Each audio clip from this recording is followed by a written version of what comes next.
In the name of Allah, who is the most beneficial and the most merciful. Assalamu alaikum. Class 2. Today we are continuing our lesson. So open your book page number 78. Our topic is protecting animals. So read with me. Some animals are in great danger of becoming extinct. This means that soon there will be none of them left in the world. We have to protect these animals. Can you think of ways in which we can save these animals? Some animals यानी कि कुछ जानवर क्या हैं, बहुत ज़्यादा ख़तरे में हैं. क्यों? इसकी वजह क्या है कि उनको हंट किया जाता है, और जब उनको हंट किया जाता है, उनको शिकार किया जाता है, तो इस हद तक उनका शिकार किया जाता है कि दुनिया के अंदर उनका निशान बाकी नहीं रहता. उनमें से किसी एक की भी नस्ल बचती नहीं है.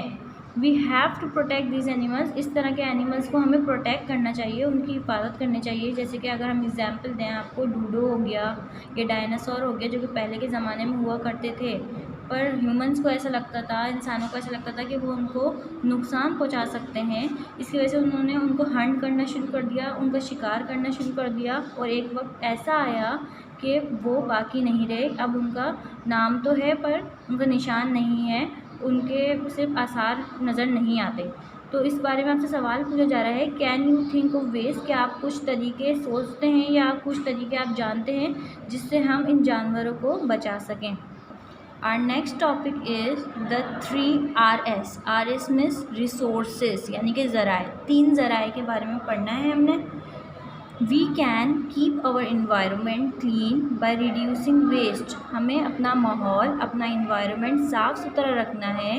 Reducing waste, कचरा या कोई जो फजूल चीज़ें हैं उसको कम से कम कर. रीयूजिंग ओल्ड थिंग्स, पुरानी चीज़ों को दोबारा इस्तेमाल करना है. एंड मेकिंग न्यू थिंग्स, और नई चीज़ें बनानी है आउट ऑफ ओल्ड वन, पुरानी चीज़ों से.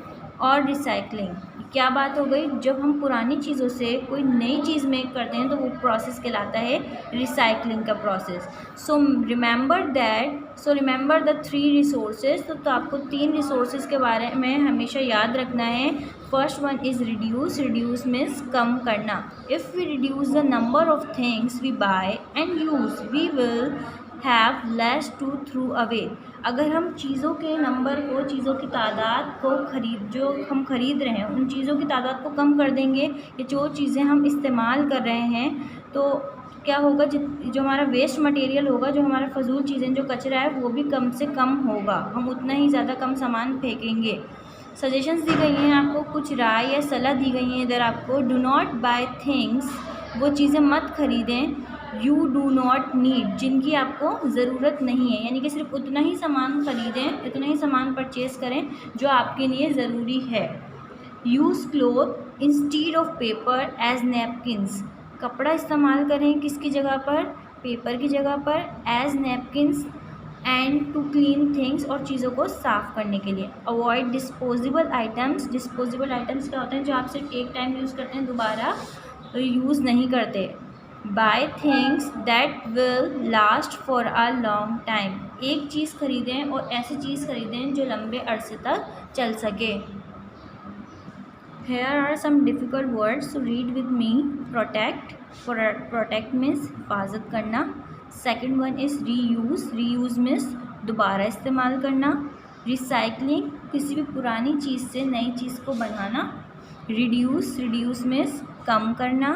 Napkins means मेज़ का या टेबल का रुमाल या सफाई का कपड़ा. Avoid means बचना, एंड danger means ख़तरा. Thanks for listening.